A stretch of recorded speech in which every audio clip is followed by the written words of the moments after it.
1857 क्रांति, जिसे भारत का प्रथम स्वतंत्रता संग्राम भी कहा जाता है, 10 मई 1857 को मेरठ में ब्रिटिश इंडिया कंपनी के विरुद्ध शुरू हुआ एक बड़ा विद्रोह था।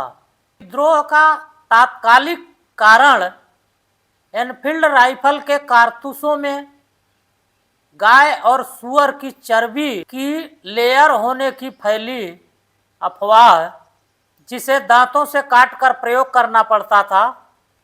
इससे हिंदू और मुस्लिम दोनों समुदायों की भावनाएं आहत हुई।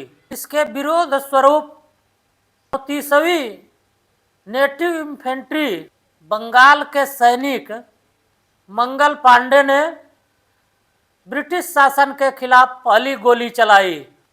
उन्होंने लेफ्टिनेंट बो और सार्जन ह्यूसन को गोली मारकर घायल कर दिया। उन्हें गिरफ्तार कर 8 अप्रैल 1857 को बैरकपुर छावनी में फांसी दे दी गई।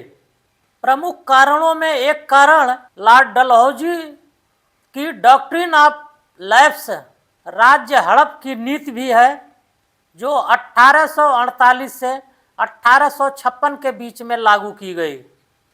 इसके मूल सिद्धांतों में यदि किसी राजा का जैविक पुत्र नहीं है तो उसका राज्य स्वतः ही ब्रिटिश शासन के अधीन हो जाएगा।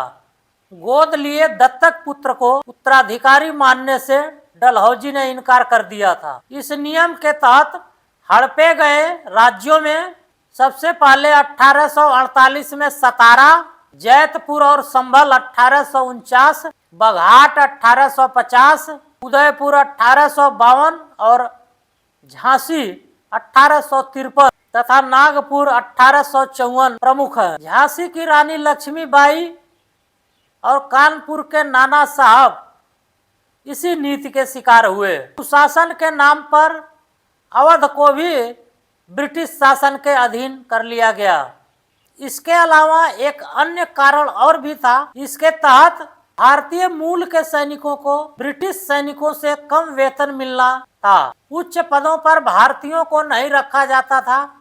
भारतीय सैनिकों के साथ अपमानजनक व्यवहार अंग्रेज अधिकारियों द्वारा किए जाते थे। अंग्रेजों द्वारा राजस्व कानून बनाकर किसानों, जमींदारों और कारीगरों से मनमर्जी लगान वसूल करना और धार्मिक कार्यों एवं परंपराओं में हस्तक्षेप करना भी 1857 की क्रांति में आम जनमानस को भड़काया। इस विद्रोह में उत्तर और मध्य भारत के लगभग सभी राजघराने, जमींदार और किसान सम्मिलित थे।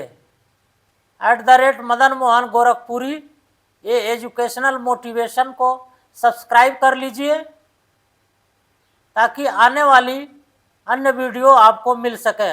1857 की क्रांति में अंग्रेजों के और हिंसा के कारण 8 लाख से अधिक भारतीय सैनिक और आम लोग मारे गए थे।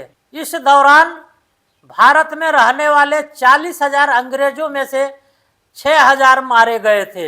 1857 क्रांति के नायकों को सम्मान देते हुए उनके लिए वीडियो हमारे चैनल पर उपलब्ध होंगे। जय हिंद।